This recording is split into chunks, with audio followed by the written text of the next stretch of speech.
नमस्कार, मी डॉक्टर सुमेधा भोसले. मुद्द्याची गोष्ट या माझ्या यूट्यूब चॅनलमध्ये तुमचं खूप खूप स्वागत. आजचा मुद्दा काय आहे हे आपण मधुराकडून जाणून घेऊया. मधुरा, तुझं खूप खूप स्वागत. काय आहे आजचा मुद्दा?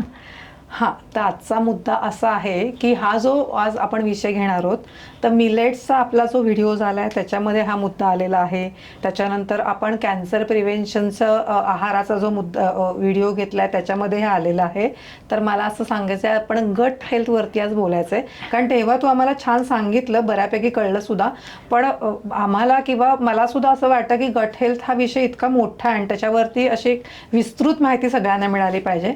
सो आपण त्या विषयावरती आज बोलूया. व्हेरी गुड, अगदी बरोबर बोललीस. खरं तर याच्यावरती मोठा व्हिडिओ घ्यायला हवाच आहे. आणि तुझ्या ते लक्षात आलं याच्याबद्दल मला कौतुक वाटते. कारण तुला एक गोष्ट सांगते, 8 दिवसापूर्वी मला माझी एक मैत्रीण भेटली आणि ती म्हणाली ते गट हेल्थ म्हणजे काय हे मला समजले, प्रीबायोटिक प्रोबायोटिक खायला हवं हेही कळले, पण माझ्या नवऱ्याचा असा प्रॉब्लेम आहे की त्याला सध्या इतके प्रचंड गॅसेस होत आहेत की तो बिचारा अगदी हैराण झालेला आहे. म्हणजे अगदी साधी मुगाचं वरण आणि भाकरी खाल्ली किंवा भाजी आणि भाकरी खाल्ली तरी त्याला मिसळपाव खाल्ल्यासारखे गॅसेस होत आहेत. आणि मग त्याला बाहेर जायचे थोडंसं ऑकवर्ड होतं, एम्बॅरेसिंग होतं, आणि घरात सुद्धा वावरताना कोणी गेस्ट आले की त्याला एम्बॅरेसिंग होतं. तर त्याच्यासाठी नक्की काय करायचं हे सांग. खरं तर मीच तुला सांगणार होतं आपण याच्यावरती एकदा घेऊया, पण तू आधीच विषय घेऊन आली आहेस, तर आपण हे करूया. पण मला असं वाटतंय की आता जर आपण थोड्या वेगळ्या पद्धतीने घेऊया का? म्हणजे मला असं वाटतंय की मी तुम्हाला एक टेस्ट देते सगळ्यांना. 10 मार्क तुम्हाला मी आधी देऊन टाकले आणि त्या प्रश्नांची उत्तरं तुम्ही मला द्या. ज्या प्रश्नाचं उत्तर हो असं आलं तर 1-1 मार्क तुमचा जाईल. या टेस्टमुळे होईल असं की तुमच्या लक्षात येईल की आपली गट हेल्थ कशी आहे. त्यामुळे तशी टेस्ट तू आधी वही पेन आहे का तुझ्याकडे? पेन आणि कागद घे. रेडी असतं. पण हा वेगळाच प्रकार आहे, म्हणजे मला छान वाटतं एकदम.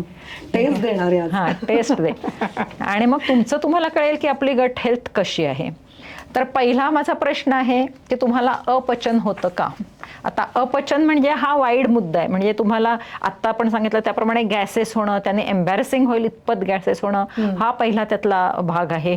दुसरा म्हणजे कधी कधी कॉन्स्टिपेशन होणं. कॉन्स्टिपेशनच जास्ती वेळा होतं. कधीतरी लूज मोशन्सही होतात. त्यानंतर पोट फुगणं म्हणजे ब्लोटिंग होणं असं आपण म्हणतो ना, तसं. आणि काही वेळा ढेकर येणं. असे जेव्हा पचनाच्या वेगवेगळ्या तक्रारी आहेत तर त्याला आपण अपचन म्हणतो. तर यातल्या तुम्हाला काही तक्रारी आहेत का? जर असतील तर तुमचा 1 मार्क गेला. हो हो, ओके. दुसरा मुद्दा आहे की तुमच्या त्वचेवर पुरळ येतात का, किंवा रॅश येतात का, किंवा ते फुलल्यासारखे दिसतात का रॅश आल्यानंतर दुसऱ्या तिसऱ्या दिवशी, मग हळूहळू ते कमी होतात का?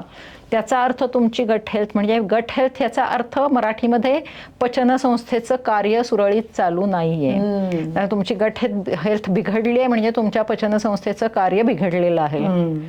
तिसरा मुद्दा असा आहे की तुमचे मूड स्विंग्स होतात का? म्हणजे पण संबंध हो, त्याचाही संबंध आहे, पण पुढे बघू त्याचा. तर मूड स्विंग होणं म्हणजे काय की उगाच उदास वाटणं, चिडचिड होणं, कटकट होणं, कशामध्ये लक्ष न लागणं, कधी कधी निराश वाटणं, कधी कधी एकाकी वाटणं, रडावंसं वाटणं, एकंदरीत असं सगळं डिस्टर्ब वाटणं.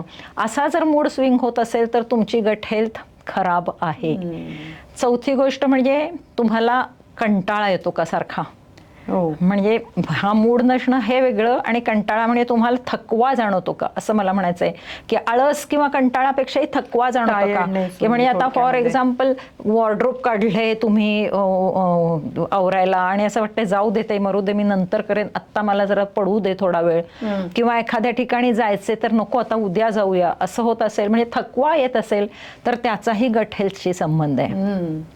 नंतर म्हणजे वजन वाढणाऱ्या लोकांनाही असं वाटतं की मी एवढे प्रयत्न करतोय वजन कमी करण्याचे आणि माझं वजन का कमी होत नाही, उलट वाढतंच का आहे एवढं डाएट वगैरे करून. तसं उगाच जर वजन वाढत असेल तरी गट हेल्थ खराब असते. आणि तसंच वजन कमी करणाऱ्यांच्या बाबतीत वजन कमी करणं, वजन कमी असणाऱ्या व्यक्तींना वजन वाढवणं हे वेट लॉस पेक्षा अवघड आहे. बिचारे खूप प्रयत्न करतात, सांगेल ते खातात, इच्छा नसताना खातात, बी कॉम्प्लेक्स घेतात, व्यायाम करतात, कसं बसं 1.5-2 किलो वाढतं, आणि त्या लोकांचं एवढं सगळं करून वजन वाढतच नसेल तर त्यांची गट हेल्थ खराब आहे. त्यानंतरचा महत्वाचा क्रायटेरिया म्हणजे तुम्हाला झोप येते का व्यवस्थित झोप येत नसेल तर तुमच्या गट हेल्थमध्ये प्रॉब्लेम आहे. ह्या प्रत्येकाचं उत्तर जर हो असेल तर तुमचा 1-1 मार्क जातोय हे लक्षात ठेवा. त्यानंतरचा मुद्दा असा आहे की तुम्ही वरचेवर आजारी पडता का? जर वरचेवर आजारी पडत असाल तर तुमची गट हेल्थ खराब आहे. त्यानंतर तुम्हाला तू गोड खाण्याचं पण म्हणत होतीस गोड मगाशी. खाण्याचं हां. मी Sweet आपण craving. ह्याच्यामध्येच घेऊच या. जर तुम्ही वरचेवर आजारी पडताय तरी तुमची गट हेल्थ खराब आहे. जर तुम्हाला एखाद्या पदार्थाचा इंटॉलरन्स आत्ताच सध्या नव्याने जर सुरू झालेला असेल तर तुमची गट हेल्थ खराब आहे. म्हणजे कसं की काल परवापर्यंत बासुंदी खाल्ली तर काही त्रास होत नाही, पण हल्ली थोडंसं खाण्यात बासुंदी आली की दिवसभर अस्वस्थ वाटतंय, पोटात ब्लोटिंग वाटतंय, किंवा एखादा डाळीचा वडा खाल्ला किंवा कुठलं तरी कडधान्य खाल्लं आणि त्याने अस्वस्थ वाटत असेल तर तुमची गट हेल्थ खराब आहे. झोप चांगली येत नाही, गट हेल्थ खराब आहे. अशी ही 10 लक्षणं आहेत आपण पाहिलेली. तर या 10 पैकी तुमचे किती मार्क्स पडलेत तुम्हाला? किती पडले तुला? 8 मार्क. 8 पडलेत म्हणजे तू काठावर पास झालीस. 8 पेक्षा कमी जर असतील तर तुम्ही नापास आहात. कारण तुम्हाला इथे काही असं 35% पासिंग वगैरे देता येत नाही. त्यामुळे ही टेस्ट आहे, ही फक्त तुम्हाला व्हेअर यू स्टँड हे लक्षात येण्याच्या दृष्टीने आपण घेतलेली आहे. पण म्हणजे जवळजवळ तुमच्या सगळ्या सिस्टीमवरती त्याचा परिणाम हो होतो. हो अगदी. बापरे. पण मग आता आम्हाला सांग ना, म्हणजे गट हेल्थ म्हणजे नक्की काय? गट हेल्थ म्हणजे आपण मागच्या एपिसोडमध्ये पाहिलंय, पण पुन्हा आपलं ठरलंय म्हणून सांगते की पचनसंस्थेचं आरोग्य, मराठीत मी सांगितलं ते. पण म्हणजे काय, पचनसंस्था आपली तोंडापासून सुरू होते आणि त्यानंतर मग तिथे इसोफेगस असते म्हणजे अन्ननलिका असते, मग जठर असतं म्हणजे त्याला स्टमक असं म्हणतात, मग स्मॉल इंटेस्टाईन असतं, मग लार्ज इंटेस्टाईन असतं आणि मग एनस म्हणजे गुदद्वार. अशी ही संपूर्ण पचनसंस्था आहे. या पचनसंस्थेच्या कार्यात बिघाड होणं म्हणजे गट हेल्थ. आता गट म्हणजे आतड्यांना म्हटलेलं आहे. तसं आपण चावून चावून खातो तेव्हा तोंडातच पचन सुरू होतं, पण मुख्य पचन होतं ते स्मॉल इंटेस्टाईन म्हणजे लहान आतड्यामध्ये होतं. तिथे वेगवेगळे पाचकरस तिथे येतात आणि मग ते पाचकरसांच्या साह्याने सगळ्या अन्नाचं पचन होतं. म्हणजे कॉम्प्लेक्स फूड आहे ते सिम्पल फूडमध्ये कन्व्हर्ट होतं आणि मग ते आपल्या मोठ्या आतड्यात जातं आणि तिथून त्याचं शोषण होतं. ऍब्सॉर्प्शन झालं की ते आपल्याला सगळ्यांना त्या पोषक तत्व मिळतात आणि त्याच्यावर आपलं लाईफ चालू आहे. पण आता ही पोषक तत्व मिळण्यासाठी आपल्याला मोठ्या आतड्याची जी शोषून घेण्याची क्षमता आहे ती चांगली असायला पाहिजे. त्याला गट हेल्थ म्हणतात. ती कशी राखली जाते तर आपल्या शरीरात खरं तर जे आपण अन्न घेतो त्याच्यातून इतके टाकाऊ आणि इतके वेगळे पदार्थ असतात, काही टॉक्सिक असतात, ते बाहेर टाकण्याची एक प्रोसिजर आहे. म्हणजे त्या आतड्यातल्या भिंतींना ज्या वॉल्स आहेत, इंटेस्टाईनच्या वॉल्स म्हणजे आतड्यांच्या भिंती, त्याला काही इजा होऊ नये त्याच्यासाठी निसर्गाने एक त्याला छान अस्तर दिलंय. ते जे अस्तर आहे ते मायक्रोब्स आहे. मायक्रोब्स म्हणजे जीवाणू. म्हणजे त्याच्यामध्ये चांगले बॅक्टेरिया येतात, चांगले व्हायरस येतात, चांगले फंगस येतात, म्हणजे बुरशीजन्य जीवाणू येतात. ह्या सगळ्यांच्या जीवाणूंना एक सुंदर लेअर आहे आणि ह्या मायक्रोब्सची हेल्थ म्हणजे गट हेल्थ. आपण जे अन्न खातो त्यातून ते जेव्हा विघटन करतात, वाईट पदार्थ बाहेर टाकायचे, चांगले पदार्थ रक्ताकडे पाठवायचे स्किनकडून, त्याच्यामध्येच त्यांचं पोषण होत असतं. आणि ह्याला जर काही धक्का लागला ह्या संपूर्ण मायक्रोब्सना तर तुमची पचनसंस्था बदलते. आणि आत्ता जे प्रश्नांवरून तुझ्या लक्षात आलं असेल की प्रत्येक पचनसंस्थेच्या बिघडण्यामुळे जवळजवळ शरीरातल्या सगळ्या संस्थांवर वाईट परिणाम होतो.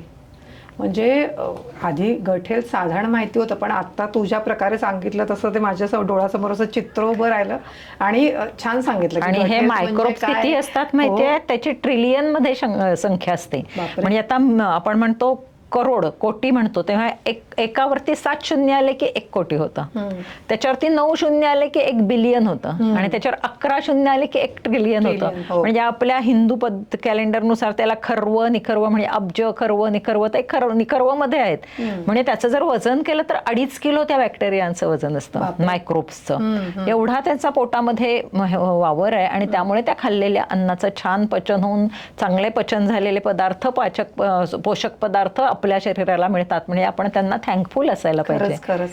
म्हणजे एक गट हेल्थ खराब असेल तर तुमच्या टोटल सिस्टीमवरतीच चांगला परिणाम होतो. म्हणजे मला असं वाटलं होतं की ब्लोटिंग, कॉन्स्टिपेशन ह्याच्यावरती होत असेल, पण आता तुझ्या या 10 गोष्टी सांगितल्या त्या जरा म्हणजे ते थोडंसं गंभीर स्वरूपाचं. बरोबर. असंच वाटतं की ब्लोटिंग किंवा अपचन ह्या डायरेक्टली गॅसेस होणं हे डायरेक्टली पचन संस्थेशीच आहेत. त्यामुळे ते खराब झालं की त्याच्याशी संबंध असणं असं साहजिकच वाटणं नॅचरल आहे. म्हणजे पण मग आपण तो एक एक मुद्दा घेऊयात का? तो आता आम्हाला मार्क दिले तर मला ते खूप महत्वाचं वाटतंय की म्हणजे स्किनवरती ॲक्ने वगैरे येतात तू म्हणाले, तर त्याचा आणि ह्याचा काय संबंध असतो? म्हणजे एक असं आहे की गट स्किन असा एक कनेक्ट असतं.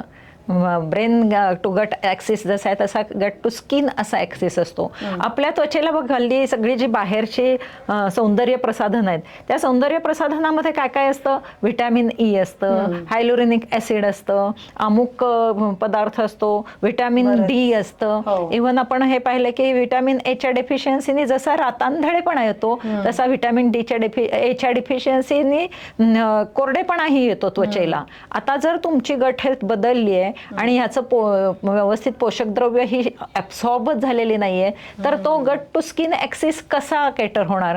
आणि अगदी हमखास तू कोणाला पिंपल आलेल्या व्यक्तीला विचार की कॉन्स्टिपेशन आहे का, की हो म्हणतात त्या.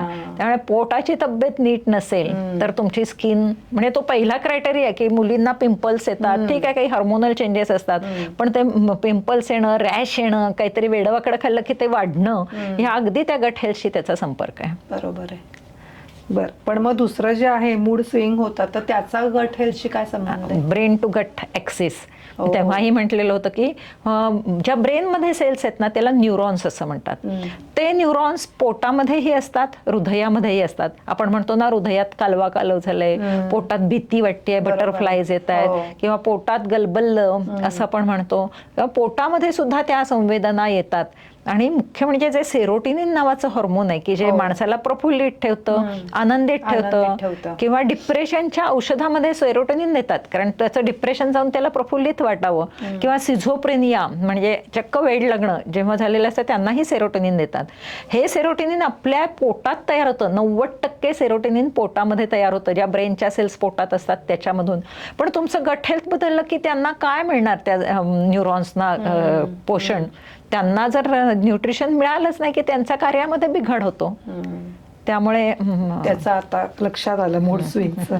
ओके, पुढे जे आळस आणि थकवा, टायर्डनेस तू म्हणतेस, तर त्याचा आणि गट हेल्थचा कसा संबंध आहे? आता आळस थकवा येतो म्हणजे आपल्याला एनर्जीच राहत नाहीत, पोषक द्रव्यच मिळत नाहीत.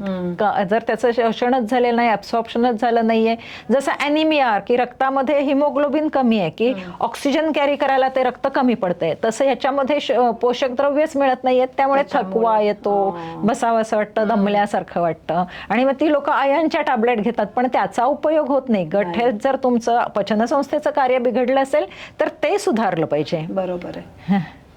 पुढे येतं ते फूड इंटॉलरन्स. मग फूड इंटॉलरन्स. तर फूड इंटॉलरन्स म्हणजे काय की कालपर्यंत तुम्ही बासुंदी वगैरे व्यवस्थित खात होता आणि आज तुम्हाला ती पचेनाशी झाली आहे. कालपर्यंत तुम्हाला व्यवस्थित दुधाचे पदार्थ चालत होते, अचानक तुम्हाला ते कालपर्यंत म्हणजे मागच्या महिन्यापर्यंत अचानक ते तुम्हाला टॉलरेट होत नाहीयेत. बाहेर तुम्ही भेळ खाऊन आलात तर तुम्हाला खूप त्रास होतोय. पूर्वी तुम्ही हव्या तेवढ्या डिशेस खात होता, पाणीपुरी तर मोजायच्याही नाही, पोट भरेपरे खायचं, पण अशी तक्रार नसते, पण अचानक सुरू झाली आहे तर तो फूड इंटॉलरन्स ही होतो. आणि तो फूड इंटॉलरन्स होण्याचं कारण की त्याची पचन करण्याची क्षमताच कमी झालेली आहे. कारण प्रोटीन्सचं पचन किंवा याची जे एन्झाईम्स आहेत, सगळे पचन करणारी जी एन्झाईम्स आहेत ते म्हणजे प्रोटीन्स असतात. आपण पाहिले त्या मुळात प्रोटीन पचायला जड असतात. म्हणजे काय की गट बॅक्टेरियांना त्याच्यातले अमिनो ऍसिड्स काढून, न वापरलेला भाग काढून टाकणं हे जरा त्रासदायक असतं.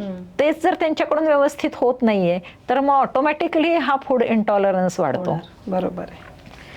अच्छा, आता तू मगाशी म्हणत होती की वजन वाढतं, वजन कमी होतं, तर याचा आणि गट हेल्थचा कसा कनेक्ट? किती संबंध आहे बघ ना, की वजनानंतर झालेलं आहे अन्न डायजेस्ट पण ते बाहेरच टाकलं जाते लूज मोशन मधून, किंवा कॉन्स्टिपेशन झाले आणि ते ऍब्सॉर्बच होत नाहीये. म्हणजे त्याच्यामुळे शुगर पटकन ऍब्सॉर्ब होते कारण शुगरचं आपल्या तोंडामध्येच हे होतं. त्याच्यामुळे होतं कसं की तुमचं हळूहळू हळूहळू वजन वाढतच राहतं. कितीही हे प्रयत्न केले तरी तुम्हाला जे नको ते पदार्थ ऍब्सॉर्ब होत आहेत आणि हवे ते पदार्थ ऍब्सॉर्ब होत नाहीयेत. त्यामुळे वजन वाढतं. सायकोलॉजिकली पुन्हा डिस्टर्ब झालोय आपण, त्यामुळे खाखा सुटते. नैराश्य आलंय त्यामुळे खाखा सुटते. त्या खाखा सुटण्याचं कारण ते नैराश्य आणि हे आहे. आणि हे किती गोड खावंसं वाटतं कारण बऱ्याच वेळा बघ खूप काही सुचत नसेल, वैतागाला की आपण जाऊन काहीतरी गोड खातो. त्यामुळे गोड खावंसं वाटणं, वजन वाढणं आणि मग खाखा सुटणं, हे सगळे त्याचे परिणाम आहेत. बरोबर आहे. वरचेवर आपण बरेच वेळेला आजारी पडतो, मगाशी म्हणलीस तसं. तर त्याचं कसं काय? याच्यामध्ये मी सांगेन, लिली जोशींच्या व्हिडिओमध्ये, डॉक्टर लिली जोशींचा इम्युनिटीवरचा व्हिडिओ आहे, त्यांनी सांगितलंय गट हेल्थ बिघडली की इम्युनिटी कमी होते. इम्युनिटी का कमी होते? कारण पुन्हा त्याचं पदार्थांचं व्यवस्थित पोषण नाही. मग व्हाईट ब्लड सेल्स ज्या चांगल्या नवीन तयार होणार त्या चांगल्या क्वालिटीच्या होत नाहीत, सैनिक पेशी. त्याच्या सगळ्या पेशींचं ज्या इम्युनिटीला आवश्यक घटक आहेत त्या सगळे मार खातात आणि त्याच्यामुळे इम्युनिटी कमी झाली की तुम्हाला साधा बाहेर काही चेंज झाला की लगेच आजारी पडायला होतं. खरंय खरंय. बरं, बॅड ब्रेथचं म्हणाली होतीस तू मगाशी, तर बॅड ब्रेथ येतो.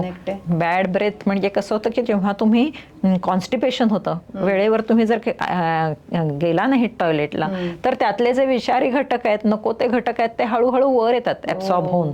म्हणजे न्यूट्रिशस जाण्याच्या ऐवजी ते ऍब्सॉर्ब होऊन वरती येतात आणि मग ते कुठून बाहेर पडणार, तर ते श्वासातून बाहेर पडतात. त्याच्यामुळे बॅड ब्रेथ येतो. बापरे. म्हणजे खरं सांगायचं तर खूप महत्वाचे गट आहेत. मला वाटतं तू सांगितलेले सगळे पॉइंट आता झालेले आहे. अगं, पचनसंस्था, त्याचं आरोग्य म्हणजे तुमच्या सगळ्या आरोग्याचा आरसा आहे. खरंच. कारण तुमची पचनसंस्था बिघडली तर तुमच्या कुठल्याही अवयवाला, तुमच्या कुठल्याही सिस्टीमला, तुमच्या कुठल्याही कार्याला लागणारी एनर्जी व्यवस्थित मिळूच शकत नाही. तुमची इम्युनिटी कमी होते, एनर्जी नाही, त्यामुळे नॅचरली तुमची सगळी तब्येत ढासळते. त्यामुळे गट हेल्थ हा अगदी महत्वाचा भाग आहे आणि मुख्य म्हणजे इम्युनिटी बिल्ड करण्यामध्ये त्याचा खूप मोठा हात आहे. पण मग आता गट हेल्थचं कळलं की कशी हे करायची, पण मग ही सुधरवता येते का आपल्याला थोडक्यामध्ये? सुधरवता येते ना, पण आपण आता त्याच्या आधी कारणं बघूया का त्याची काय काय आहेत, की कशामुळे होतात, कारण ते महत्वाचं आहे. आणि मग सुधरवायची कशी, म्हणजे ती कारणं आपण एलिमिनेट करू. तर पहिलं कारण आहे म्हणजे तुमचा आहार. तुमचा आहार चुकीचा असेल तर त्या गटच्या मायक्रोब्सना तो परवडत नाही, तो चालतच नाही. तसे ते नाजूकही असतात. चुकीचा आहार म्हणजे जंक फूड, स्पेशली ते वेगवेगळ्या पद्धतीचे वेफर्स असतात की ज्याच्यावरती भरपूर मीठ आणि भरपूर साखर आणि भरपूर टोमॅटोचे वगैरे स्वाद दिलेले असतात. त्या फ्लेवरचे तुम्ही जेव्हा खाता, तशा टाईपचं फूड खाता, पिझ्झा, पावभाजी अशा टाईपचे, त्याचा तुमच्या गट हेल्थवरती खूप वाईट परिणाम होतो. आणि मग मी म्हटलं तसं कॉन्स्टिपेशन तरी होतं किंवा लूज मोशन तरी होतात. आणि बऱ्याच वेळा बऱ्याच लोकांना अशी सवय असते की 2-4 दिवस कॉन्स्टिपेशन झाले, मग जाऊन कुठली तरी झणझणीत मिसळ खाऊन आलोय आणि दुसऱ्या दिवशी मस्त पोट साफ झाले. ते पोट मस्त नसतं, तो पोटाचा आक्रोश असतो, ते पोटाचे अश्रू असतात की हे बाहेर पडतंय आणि त्याच्यामध्ये हे बरेच मायक्रोब्स निघून जातात आणि मग गट हेल्थ आणखीन वाईट वर्सन होते. त्याच्यामुळे पहिला पदार्थ म्हणजे अन्न, दुसरं म्हणजे ते चावून न खाणं. बऱ्याच वेळा असं लोक फटाफट खात असतात. म्हणजे आता स्टेटस हेल्थ क्लब भांडारकर रोडला आहे, माझं घर प्रभात रोडला आहे. मी जेव्हा तिथून चालत येते, कारण 500-600 मीटर तेवढंच अंतर आहे, तेव्हा कमला नेहरू पार्क लागते मध्ये आणि तिथे इतक्या टपऱ्या आहेत. आणि माझा सकाळचा सेशन साधारण 1ला संपला की मी 1ला तिथून चालत जाते, तेव्हा मला चांगल्या कंपनीतली चांगली टाय लावलेली IT-तली मुलं जी असतात ती दिसतात आणि ती अशी भराभर खात असतात. म्हणजे कसं बसं संपून, कदाचित त्यांना त्या मोबाईलमध्ये काहीतरी इन्स्टावर करायचं असेल, काय कारण माहित नाही, एवढं भराभर खातात, वाघ पाठीमागे लागल्यासारखं. त्यामुळे ते तोंडात जे डायजेशन होतं त्याला ते मुकतात आणि मग भराभर हे खाल्लं, तसेच न चावता पदार्थ, त्यातून ते जंक फूड असेल तर विचारायलाच नको. त्यामुळे चावून पदार्थ खाल्ले जात नाहीत. पाणी बरेच लोक कमी पितात. म्हणजे माझं असं ऑब्झर्वेशन आहे की पाण्याचं प्रमाण सुद्धा, बायका सुद्धा ना चांगल्या घरातल्या 4 ते 5 ग्लास पाणी, जेवणानंतर एखादा ग्लास, औषध घेताना एखादा ग्लास, चहा कॉफीतून जातच की असं त्यांना वाटतं. आणि पाणी दिवसामध्ये तुम्हाला भरपूर पाण्याची आवश्यकता असते. चौथी गोष्ट, जर स्ट्रेस असेल तर स्ट्रेस, ताणतणाव, बघ परीक्षेला जाताना बऱ्याच लोकांना असं टॉयलेटमध्ये सारखं जावंसं वाटतं किंवा कुठंतरी मोठं बिझनेस डीलला जायचं असेल तर प्रेझेंटेशन, त्यावेळी अगदी ऑफिसर सुद्धा पळापळ करत असतात की सारखं टॉयलेटला जाऊन आलं की एकदा त्यांना बरं वाटतं. म्हणजे स्ट्रेस हा अतिशय वाईट भाग आहे की ज्याच्यामुळे तुमच्या सगळ्याच आरोग्यावर परिणाम होतो, तसा या गट हेल्थवरतीही परिणाम होतो. त्यानंतर तुमची झोप नीट झाली नसेल तर, म्हणजे बऱ्याच वेळा असं होतं की नीट झोप होत नाही म्हणून तुमची गट हेल्थ बिघडते आणि त्याच्या व्हाईस वर्सा की गट हेल्थ बिघडलेली आहे म्हणून तुमची झोप नीट होत नाही. त्यामुळे झोपेकडे नक्की लक्ष द्यायला पाहिजे. हल्ली ते परवा तू ऐकलंस का, त्या प्लास्टिक मधून जेव्हा तुम्ही गरम चहा पिता तेव्हा त्याचा शरीरावर दुष्परिणाम होतो. ते पहिल्यापासून मी सांगते की प्लास्टिकचा उपयोग तुम्ही खाण्याच्या पदार्थांसाठी करूच नका, खरंय. कारण त्याचा शरीरावर खूप विपरीत परिणाम होतो. फक्त प्लास्टिक नाही, ते टेफ्लॉन वगैरे हो. वापरतात, त्याचा सुद्धा परिणाम होतो. नंतर अँटीबायोटिक्स घेतात लोक. मागच्या वेळी साधारण सर्दी ताप आला होता, ताप खूप वाढला, घसा बिसा सुजला होता, मग डॉक्टरांनी अँटीबायोटिक दिलं. मग पुढच्या वेळी सर्दीची लक्षणं दिसली तरी अँटीबायोटिक घेतात, कारण आपल्याला माहित असतं आता कुठलं अँटीबायोटिक आहे. बरं, त्याचा कोर्स पूर्ण करतात असंही नाही, 2-3 दिवस घेतात, सोडून देतात. किंवा बऱ्याच लोकांना डोकं दुखतंय, पेन किलर घ्या, अंग दुखतंय, पेन किलर घ्या. म्हणजे पेन किलरचं प्रत्येकाच्या घरी एक स्ट्रीप ठेवलेलीच असते आणि ते नको तेवढ्या प्रमाणात घेतात. त्यांनी सुद्धा तुमची गट हेल्थ बदलते, बिघडते. आणि मग काही आजार आहेत, तुम्ही तो ललित शिंपींचा जो irritable bowel syndrome, fatty liver, हा जो बघितलात तुम्ही एपिसोड, तर त्याच्यात कळतं की इरिटेबल बॉवेल सिंड्रोम असेल तर गट हेल्थ बिघडते, किंवा गट हेल्थ बिघडली की इरिटेबल बॉवेल सिंड्रोम आहे तो आणखीन एक्झॅगरेट होतो. बाकीचे काही इन्फेक्शन्स पोटाला होतात, काही वेगवेगळ्या पद्धतीने होतात. तर ह्या सगळ्या विविध कारणांमुळे ही गट हेल्थ बिघडते. त्यामुळे तुम्हाला ह्याच्याकडे, ही त्याची इटिओलॉजी म्हणजे हे त्याची कारणीमीमांसा आहे की कशामुळे गट हेल्थ बिघडते. ओके, मग आता ही बिघडणारी गट हेल्थ सुधरवायची कशी? आता हे सुधारवण्याचे 2 मार्ग आहेत.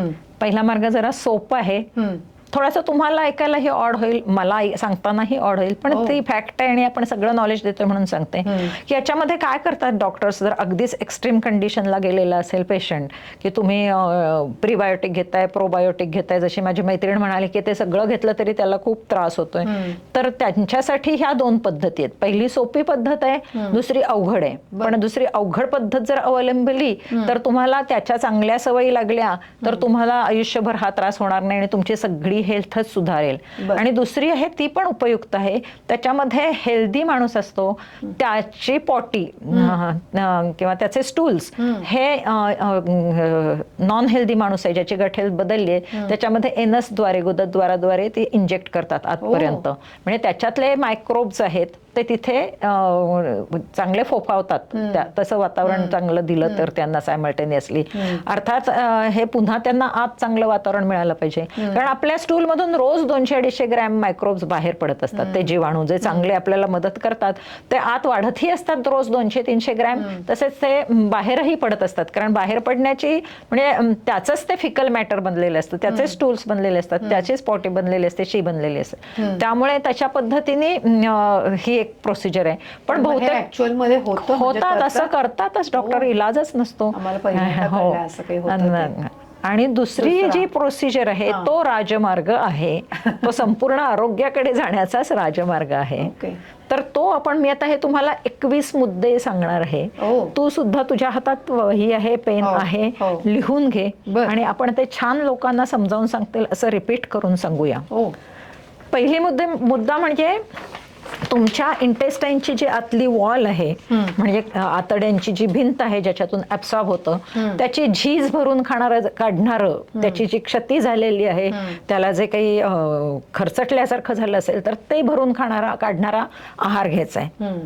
तो आहार म्हणजे काय, तर त्याच्यामध्ये कोरफड, आवळा, तूप, हळद, मुगाची डाळ, पालक, काळी मिरी, दालचिनी, जिरे. खरं तर कॅन्सरचा प्रतिबंधक डाएट आहे, त्याच्यामध्ये अँटी इन्फ्लमेटरी जे डाएट दिले, त्या अँटी इन्फ्लमेटरी डाएटचं तो पुन्हा बघा. आणि त्यात, कारण हे आता मला सगळे सांगता येणं शक्य नाही प्रत्येकाचं, तर हे 8-10 पदार्थ रोज तुमच्या, म्हणजे रोज जर तुम्ही सकाळी स्मूदी प्यायलात तर त्याच्यातून हे मिळू शकतं. ते आपण उपचारामध्ये बघूया ते कसं आहे, तो त्याच्यामध्ये घ्यायचा आहे. सकाळी म्हणजे आहारामध्ये दिवसभरात हे पदार्थांचा अनुषापोटी असं काही नाही, पण जर स्मूदी आहे, त्या ग्रीन स्मूदीची रेसिपी इंटरनेटवरती आहे, गुगलवरती जा, ग्रीन स्मूदी लिहा, तुम्हाला त्याची अगदी व्यवस्थित रेसिपी मिळेल. ती जर घेतली तर त्यात सोल्युबल फायबर ऍपल मधून मिळतात, पालक मधले फायबर्स मधून मिळतात, दालचिनी पावडर आहे, मिरी पावडर आहे, त्यामुळे विड्याचं पान आहे, पुदिना वगैरे घालता तुम्ही, त्यामुळे तुमची गट हेल्थ ऑटोमॅटिकली त्यांनी सुधारते. आणि शिवाय मी हे हळद, तूप वगैरे जे सांगितलेले पदार्थ आहेत, मिरी पावडर, असं जर तुम्ही घेतलात तर त्यातून तुमच्या जी हे झालेली हानी झालेली आहे त्याची डागडुजी व्हायला मदत होते. दुसरी गोष्ट म्हणजे भरपूर पाणी प्या. आता पाण्यामध्ये सुद्धा जर सकाळी तुम्ही कोमट पाणी घेतलं एखादा ग्लास तर त्याचा तुमच्या ह्याच्यावरती छान परिणाम होतो. म्हणजे त्या गट बॅक्टेरियाज ना कोमट पाण्यामध्ये ते छान हॅपी असतात, त्यांची वाढ चांगली होते. म्हणजे बरेच जण पाणी त्याच्यामध्ये लिंबू पिळून सकाळी काही जण मध घेतात नाही, पण हे बऱ्याच जणांचं साधं प्लेन जरी कोमट पाणी घेतलं किंवा दुपारच्या दिवसात घेतलं तरी चालेल. तिसरी गोष्ट म्हणजे सीझनल फूड घ्या. फूड घ्या. म्हणजे आता कसं की पावसाळा सुरू झालाय, मग पचायला हलकी मुगाच्या डाळीची खिचडी घ्या, मग तिथे कडधान्याची उसळ न करता कडधान्याचं सूप घ्या, किंवा मग उन्हाळा आलाय भरपूर ताक प्या किंवा दही घ्या. थंडी आली आहे स्निग्ध पदार्थ घ्या, जसं तीळ किंवा कारळ, जवस, शेंगदाणे, खोबरं यांची चटणी थंडीमध्ये घ्या. अशा पद्धतीने तुम्ही सीझनल आहारामध्ये बदल करा. आता हे 3 मुद्दे मी सांगितले, तू एकदा रिपीट कर, कारण 21 मुद्दे होणार आहेत, लोकांच्या लक्षात आले पाहिजेत ते. ओके. सो पहिल्यांदा तू म्हणली होती की अँटी इन्फ्लेमेटरी आहार, जो तू त्याच्यामध्ये बऱ्याच गोष्टी सांगितल्या, मी सगळ्या लिहिल्या नाहीयेत, पण कोरफड, आवळा किंवा आणखीन असे किंवा स्मूदी आपण म्हणलं तसं स्मूदी करता लागतात, तर ते घ्यायला सांगितले. त्याच्यानंतर भरपूर पाणी प्यायचे, आणि तिसरं म्हणजे सीझनल फूड खायचं जे आहे ते. ओके. आता तुम्ही ट्रिपला जाता वारंवार, चौथा मुद्दा, ट्रिपला गेलात तर तिथे मिळणारं फूड खा ट्रॅव्हलिंग करताना. कारण म्हणजे तुम्ही साऊथला गेलाय कुठेतरी केरळमध्ये वगैरे आणि तिथे सामोसा खात असाल तर तुमचे बॅक्टेरिया हॅपी नसतात. तू पाहिलंस का साऊथ मधले लोक किंवा कोकणातले लोक किती भात खातात. साऊथ मधले लोक ते असे गोळेच्या गोळे खाताना आपण बघतो तरी बारीक असतात, कारण त्यांच्या बॅक्टेरियांना ती सवय आहे. आपण मात्र हा एवढा भात जेवणातून आठवड्यातून 1-2दा जरा जास्ती घातला मसाला तर तुमचं वजन लगेच वाढलेलं असतं. त्यामुळे त्या प्रदेशात गेल्यावर तिथलं फूड घ्या, त्या हवेला ते मानवतं. चौथी गोष्ट म्हणजे बायोडायव्हर्सिटी. 6वी गोष्ट झाली ही बायोडायव्हर्सिटी. 5वी चौथी ही झाली आताची सांगितलेली की ज्या ज्या प्रदेशात असतात ते फूड खायचं. आता पाचवी सीझनल एक राहिलं ना ते आपण, की सीझन आला की बदला. हो, पण ते पहिल्या थर्ड होतं ते आपलं तिसऱ्या ह्याच्यातलं. बरं, पहिलं फूड झालं म्हणजे कुठलं, तू स्मूदी आणि अँटी इन्फ्लेमेटरी फूड म्हणली. दुसरं आहे ते पाणी भरपूर प्यायचं. तिसरं जे आहे ते तुम्ही सीझनल फूड घ्यायचं. आणि आता चौथं झालं की जिथं जाल तिथं खायचं. आता 5वं म्हणजे बायोडायव्हर्सिटी. म्हणजे काय की तुमच्या आहारामध्ये 30 प्रकारचे पदार्थ आले पाहिजेत आठवड्यामध्ये. हो, म्हणजे अवघड नाहीये बरं का हे. जर तुम्ही रोज वेगळं कडधान्य घेतलं ते 7 प्रकार झाले. जर तुम्ही रोज भाज्या सकाळी वेगळ्या संध्याकाळी वेगळ्या केल्या तर ते 14 झाले. इथेच 21 झाले. जर तुम्ही 7 तृणधान्य वेगळी घेतली 28 झाले. जर तुम्ही 7 वेगळ्या फळं घेतली तर ते आणखीन 7 वाढले, म्हणजे 35 झाले. त्यामुळे 30 असं सगळं वैविध्य असू दे, म्हणजे सगळ्या रंगांचा, सगळ्या ग्रेन्सचा, सगळ्या कडधान्यांचा समावेश केला तर सगळी अमिनो ऍसिड्स मिळतील, सगळं व्यवस्थित फायबर मिळेल, व्यवस्थित सगळी व्हिटॅमिन्स आणि मिनरल्स मिळतील. अशी विविधता असली की ऑटोमॅटिकली तुमची गट हेल्थ सुधारणार. फूड मध्ये पण परत तुम्हाला विविधता मिळणार आहे. आंबट, गोड, तिखट सगळ्या प्रकार, कडू, कारलं बिरलं सुद्धा खायला हरकत नसते. तर त्या पद्धतीने विविधता तुमच्या ह्याच्यामध्ये येते, हे महत्वाचं आहे. त्यानंतर तुमची झोप व्यवस्थित होते ना, हे महत्वाचं आहे. झोपेचं महत्व आपण पाहिलेलंच आहे. बरोबर आहे. फायबर्स तुम्ही घेताय ना भरपूर. फायबर्स म्हणजे भरपूर भाज्या, भरपूर सॅलड्स, भरपूर फळं आणि होल ग्रेन्स, म्हणजे मैदा, साखर आणि सॉल्ट नको. होल ग्रेन्स म्हणजे ज्याच्यामध्ये भरपूर फायबर्स आहेत ते तुम्ही घेताय, हे बघा. नंतर मला असं सांगायचं की फास्टिंग ही करायचं आहे कधीतरी. जर असं एखाद्या दिवशी असं वाटलं की रात्री खूप हेवी जेवण झालं 9ला, विशेषतः पार्टीला गेलो, आवडता पदार्थ आहे, जास्ती खाल्लं, एकतर उशिरा खायचंच नसतं, त्याच्याबद्दल आपण बोलणारच आहोत, पण तसं खाल्लं गेलं तर लगेच सकाळी ब्रेकफास्ट घेऊ नका. एक निदान 14 तासाचं फास्टिंग करा. आठवड्यातून 2-3दा तरी इंटरमिटंट फास्टिंग करा. म्हणजे त्याच्यामध्ये 14 तासाची, 16 तासाची असं काहीतरी गॅप पाहिजे. नंतर फूड इंटॉलरन्स. चौथा होतोय का हा मुद्दा पुढच्या ह्याच्यातला? नाही, म्हणजे आता सातवा हा 9वा मुद्दा येतोय. 9वा मुद्दा नाही, मधले 3 कर ना रिपीट पुन्हा. हो, मग आता हा मग आधीचे झाले ते. ऍक्च्युली तू 4था, 5वा, 6वा असं म्हणाली होतीस, तर ते तुम्ही ज्या प्रदेशामध्ये गेलात फिरायला किंवा तुम्ही जिथे असाल तिथलं फूड तुम्ही खाल्लं पाहिजे. नंतर मग तू डायव्हर्टिसिटी म्हणाली, म्हणजे जेवढे वेगवेगळे प्रकारचे 31 प्रकार जे असतील ते सगळे तुमच्या अन्नामध्ये घ्यायचं, जेणेकरून तुम्हाला विविधता मिळेल आणि त्यांनी तुमची गट हेल्थ सुधारेल. आणि नंतर जे म्हणलीस ते पुरेशी झोप घ्यायची, 6वं. सो हे त्याचं झालं. आता नंतर सांगितलं ते फायबर्स घ्यायचं मोठ्या प्रमाणामध्ये, त्याच्यानंतर फास्टिंग करायचं तू म्हणाली, आणि आता 9वा प्रकार तू सांगणार आहेस तो जंक फूड नको. हो, ओके, जंक फूड नको. मुद्दा म्हणून तुला मी रिपीट करायला सांगते की लोकांच्या छान लक्षात राहायला पाहिजे. जंक फूड नको, कारण जंक फूड घेतलं की आतड्यांच्या भिंतीची झीज होते आणि मग ती भरून काढण्यासाठी आपण अँटी इन्फ्लमेटरी घेणार, तर मुळामध्ये इन्फ्लमेशन होणारच नाही. खरंय. आता तुमच्या काय काय सवयी आहेत त्याच्याकडे लक्षात द्या. तर त्याच्यामध्ये पहिला सर्कॅडियन रिदम. सर्कॅडियन रिदम म्हणजे काय? बॉडीचं एक क्लॉक असतं किंवा एक बॉडीचं एक टाइम टेबल असतं. कुठल्या वेळी उठायचं, कुठल्या वेळी झोपायचं, कुठल्या वेळी काय पदार्थ घ्यायचे, कुठल्या वेळी कमी खायचं. तसं कुठल्या वेळी कमी खायचं तर दुपारी 2 नंतर कमी खायचं, म्हणजे त्यामुळे डिनर लाईट घ्यायचं. कुठल्या वेळी जास्ती खायचं तर सकाळी 8 ते दुपारी 1 या वेळामध्ये, किंवा 8:30 ते 1:30 म्हणूया आपण, या वेळामध्ये जास्तीत जास्त डायजेस्टिव्ह एन्झाईम्स सिक्रेट होतात. त्याच्यामुळे तुम्ही ती एन्झाईम्स सिक्रेट होतात तेव्हा जर जेवलात तर तुमचं पचन ऑटोमॅटिकली आहे. हे जसं टाइम टेबल महत्वाचं आहे, तसं तुमच्या टॉयलेटचं सुद्धा टाइम टेबल महत्वाचं पाहिजे. म्हणजे तशी सवय लावायची शरीराला की सकाळी उठल्या उठल्या कोमट पाणी प्यायलंय, तुम्हाला टॉयलेटला जायला लागलंय. काही काहींना टॉयलेट उठल्याच खरं तर शरीराची पेरिस्टाल्सिस इतकी छान असते की पाणी नाही प्यायलं तरी त्यामुळे.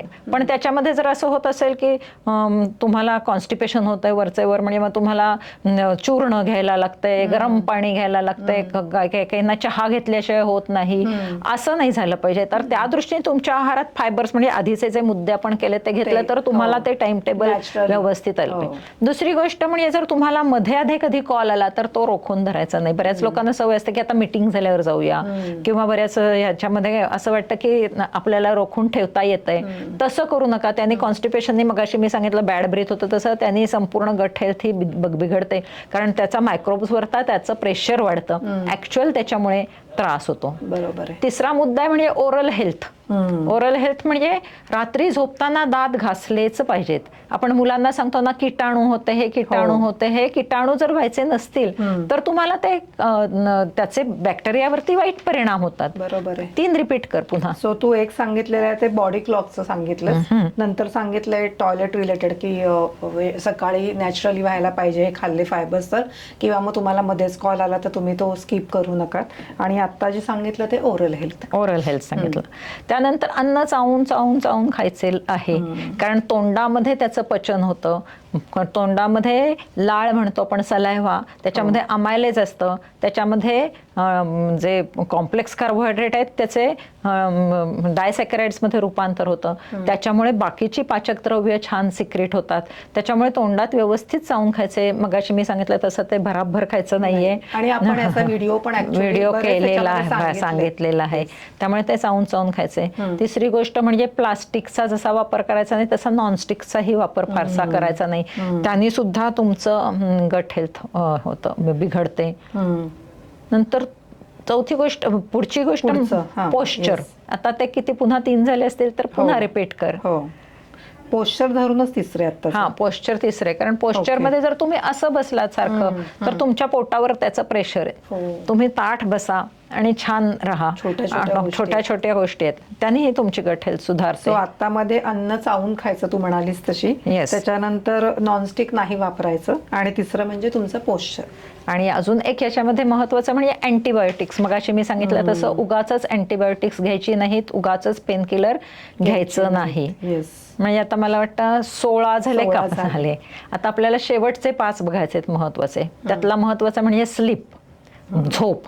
कारण ज्याची झोप चांगली नसते त्याची गट हेल्थ बदलते असं पण आपण sleep मगाशी चं झालंय बोलले आपलं, मग त्या हो. मगाच्या एक्सप्लेनेशन मध्ये पण मला इथे सांगायचंय की स्लीपचं एक वेगळं हायजीन आहे, स्लीपचे एक वेगळं नियम आहेत आणि त्याच्यामध्ये मधुराचा आणि माझा व्हिडिओ आहे, लाईव्ह वरती आहे.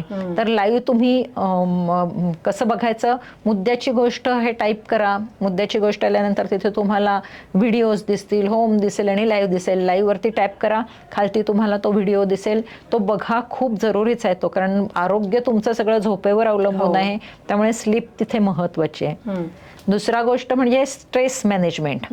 आता स्ट्रेस मॅनेजमेंट मध्ये सुद्धा खूप टेक्निक्स आहेत. त्याच्यामध्ये तुम्हाला योगा, मेडिटेशन, प्राणायाम म्हणजे स्क्वेअर ब्रीदिंग करा, किंवा मग गाणी ऐका. ज्यांना डान्स आवडतो त्यांनी डान्स करा, ज्यांना चित्रकला आवडत असेल त्यांनी चित्रकला करा. म्हणजे मन रमवा, म्हणजे तुमचा स्ट्रेस कमी होईल. हा चौथा मुद्दा झाला. नंतर त्याचा पाचवा मुद्दा आहे एक्सरसाइज. त्याच्याही आधी मला एक सांगायचं आहे व्हेगस नर्व. याच्यावरती मला व्हेगस नर्व वरती एक छान व्हिडिओ घ्यायचा आहे. तो व्हेगस नर्व म्हणजे तुला माहित असणार नाही, ब्रेन मधून काही क्रेनियल नर्व्ह निघतात. ब्रेन कडून वेगवेगळ्या अवयवांचं आरोग्य, म्हणजे एक ऑप्थॅल्मिक नर्व असते, ऑल्फॅक्टरी नर्व असते, म्हणजे डोळ्याला आरोग्य जपणारे, डोळ्याला पुरवठा करणारे, डोळ्याचं कार्य करणारे एक नर्व असते. तशी ही व्हेगस नर्व आहे, ती सगळ्या पचन संस्थेच्या कार्यावरती तिचं लक्ष असतं, ती कंट्रोल करते. व्हेगस म्हणजे सर्वत्र संचार असणारी, ह्या शब्दाचा अर्थ आहे. तर तिचा सर्वत्र पचन संस्थेवरती संचार असतो. तिचं आरोग्य आपल्याला अबाधित राखायचंय. ते कसं अबाधित राखायचं, तर त्याच्यासाठी ओंकार करायचा 3 वेळा सकाळी. भ्रामरी आपण एका स्लीपच्या याच्यामध्ये आपण भ्रामरी केलेली आहे व्हिडिओमध्ये. भ्रामरी करायची, किंवा गार्गलिंग सकाळी जर छान गुळण्या केल्या तरी सुद्धा त्यांनी त्याचं आरोग्य होतं. आता किती आपले 20 झाले, 19 झाले. म्हणजे आपले दुसरं आणखी अँटीबायोटिक्स म्हणली घ्यायची नाही. त्याच्यानंतर स्ट्रेस मॅनेजमेंट, स्ट्रेस नको, एक्सरसाइजचं सांगितलं आणि स्लीपचं सांगितलं. आधी घेतलेलं म्हणून आता महत्वाचं म्हणजे ग्रॅटिट्यूड. म्हणजे तुम्ही जेवायला बसल्यानंतर, खरं याला फक्त 30 सेकंद किंवा 15 सेकंद सुद्धा लागत नाहीत. हात दोन्ही जोडायचे आणि देवाला थँक्स म्हणायचं, किती छान मला समोर फूड दिलेलं आहे. अगदी तुम्ही रस्त्यावर हात जोडणं शक्य नसेल तरी बाजूला तुम्ही तुमची डिश घेऊन जा आणि म्हणायचं, किती मला हे वेळेवर मिळालेलं आहे अन्न. भले ते न्यूट्रिशियस नसेल तरी त्याचं ग्रॅटिट्यूड. आपण पूर्वी म्हणायचो ना, अन्नदाता सुखी भव, तसं देवाचे आभार मानायचे, अन्नदात्याचे आभार मानायचे, अन्नपूर्णेचे सुद्धा, जिने कुक केले तिचेही आभार. अन्नपूर्णा सुखी भव हे म्हटलं की खूप छान हार्मोन्स ब्रेन मधून सिक्रेट होतात. आता ऐकताना सुद्धा छान वाटतं आणि त्याचा पचन संस्थेवर खूप छान परिणाम होतो. आणि 21वा आता सगळ्यात शेवटचा आणि महत्वाचा म्हणजे माझा आवडता एक्सरसाइज. एक्सरसाइज केलं तरच तुम्हाला या सगळ्या याची पचनसंस्थेचं आरोग्य छान राहू शकतं. तुम्ही भरपेट जेवता, अस्वस्थ होता, इकडे तिकडे फिरता, सोफ्यात बसता, बसल्यावर बरं वाटतं, तिथेच डुलकी, सेडेंटरी लाईफस्टाईल असेल तर तुमच्या गट हेल्थची वाट लागते. कारण खाल्लेलं अन्न पचन करण्यासाठी तुम्हाला त्या हालचालीची गरज असते. म्हणजे आपण म्हणतो की पचत नसेल तर जाऊन एक चक्कर मारू नये, त्या एका चक्करीने होत नाही. तर तुम्ही 2 शतपावल्या कराच की 100 पावलंच चाला जेवल्यानंतर. तिथे तुम्ही जास्ती चालू नका की दोन्ही एकात एक करू नका, कारण त्याच्या पचनासाठी आपल्याला तिकडे लक्ष द्यायचंय, नाहीतर तुमची गट हेल्थ नक्की बिघडेल. पण त्याच वेळी तुम्ही दिवसभरामध्ये 1 तास तरी व्यायाम करा. व्यायामाबद्दल आपण भरपूर बोललोय, व्यायामाचा आपण वेगळा एक व्हिडिओ घेणार आहोत, त्याच्यात सायंटिफिक व्यायाम केला तरी चालेल. हो, आणि त्याचं सायन्स काय आहे याच्यावरती आपण एक व्हिडिओ घेणार आहे. तर असे हे 21 आहेत. पुन्हा एकदा 3 शेवटचे रिपीट कर, म्हणजे मग सगळ्यांच्या डोक्यात मला वाटतं फिक्स हे झालेले असतील. सो वेगस नाव तू म्हणली, त्याच्याकरता तुम्ही ओंकार किंवा गार्गलिंग करा म्हणून. त्याच्यानंतर ग्रॅटिट्यूडचं म्हणाली आणि आत्ताचं तू एक्सरसाइज सांगितलं. असे सगळे हे 21 मुद्दे आहेत. हे लक्षात ठेवा. हे केले की तुमची 1 महिन्याच्या आत गट हेल्थ सुधारली असेल. नसेल सुधारली तर तुम्ही मला सांगा की काही नाही मॅडम, तुम्ही सांगितलं तसं केलं तरी सुधारली नाही. पण तशी वेळच येणार नाही, कारण हीच खरं तर राजमार्ग आहे तुमच्या गट हेल्थकडे जाण्याचा, आणि तो त्याच्यावरून चालल्यावरती, कारण त्याच्यात मेन्शन केलं नाही तरी हृदय, आत्ता मला आठवलं की पोटातून मार्ग हृदयाकडे जाण्याचा मार्ग पोटातून जातो, तसं हृदयाचं आरोग्य सुधारण्याचा मार्ग सुद्धा पोटातून जातो. चुकीचे पदार्थ खाल्ले तर कोलेस्ट्रॉल वाढणार आहे, चुकीचे पदार्थ खाल्ले तर ट्रायग्लिसराइड्स वाढणार आहेत, वजन वाढणार आहे, हृदयाची health, hormonal imbalance gut health वरती अवलंबून असतो. इव्हन गट हेल्थ चांगली नसेल तर जे किडनीमधून एक्सक्रिशन होतं त्यामुळे क्रॉनिक किडनीच्या डिसऑर्डर्स सुद्धा होऊ शकतात. त्यामुळे तुमचं सगळं आरोग्य सुधारायचं असेल तर गट हेल्थ सुधारणार. गट हेल्थ म्हणजे पचनसंस्थेचं आरोग्य सुधारण्यासाठी पर्याय नाही. पण मग अशी तू प्रीबायोटिक आणि प्रोबायोटिक म्हणालीस ना, तर ते त्याच्याबद्दल सांग ना थोडंसं. जनरली पोट बिघडलं की लोकांना आता माहितीये ते जाऊन काहीतरी आणतात, कुठलं प्रीबायोटिक खूप अवेलेबल असतात, अशी छोटी प्लास्टिकच्या छोट्या छोट्या बॉक्सेस असतात, 8-8, 10चं ते पॅकेट असतं आणि ते टेस्टीही लागतं, असं श्रीखंड घेतल्यासारखं वगैरे. पण ते प्रीबायोटिक म्हणजे काय की हे प्रोबायोटिक म्हणजे हे जीवाणू आहेत की आपले उपयुक्त बॅक्टेरिया आहेत, व्हायरसेस आहेत किंवा फंगसचे जे उपयुक्त जीवाणू आहेत, मायक्रोब्स आहेत, त्यांना अन्न पुरवणारे ते प्रीबायोटिक. आता हे प्रीबायोटिक कशातून मिळतात तर सॅलड्स मधून मिळतात. म्हणून मी तुम्हाला नेहमी सांगते प्रत्येक जेवणाच्या आधी 2 मोठे बाउल सॅलड खा. म्हणजे सोल्युबल फायबर्स किंवा अनसोल्युबल फायबर्स, त्याच्यात जे तंतुमय पदार्थ असतात त्याच्यावर ह्यांचं पोषण होतं, पोचतात ते. नंतर लसूण चांगला आहे, कांदा चांगला आहे, वेगवेगळी फळं चांगली आहेत, हे झाले प्रीबायोटिक. आणि प्रोबायोटिक म्हणजे ऍक्च्युअल दुधाचं दही होतं त्याच्यातच ते प्रोबायोटिक तयार होतात आणि ते त्याच्यावरती छान जगतात.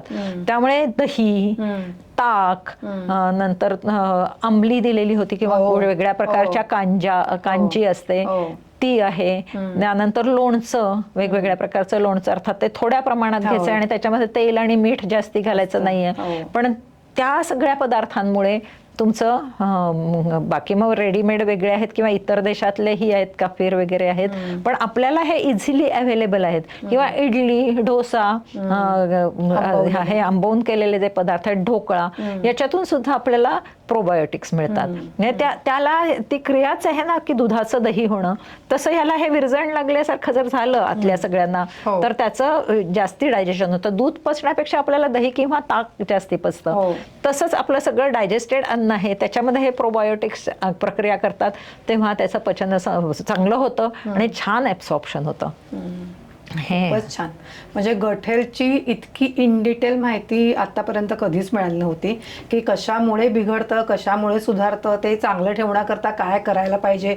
हे 21 मुद्दे तर फॅन्टॅस्टिक सांगितले, फारच अतिशय महत्वाचे आहेत तुमच्या दृष्टीने, सगळ्यांच्या दृष्टीने. आणि मला हेच सांगायचं आहे की गट हेल्थ चांगली तर तुमचं आरोग्य चांगलं. आणि हे लहानपणापासून, आता मी म्हटलं जेवणामध्ये विविधता हवी. मी बऱ्याच वेळा बायकांना बघते की त्याला ना भेंडीची भाजी आवडते, त्याला ना फक्त पनीर आवडतं, त्याला ना फक्त बटाट्याची भाजी आवडते. त्याच्यातून त्यांना कसे प्रोबायोटिक्स, प्रीबायोटिक्स मिळणार आहेत. म्हणजे लहानपणापासून त्याला ही आवड लागण्याला कारणीभूत तुम्हीच आहात.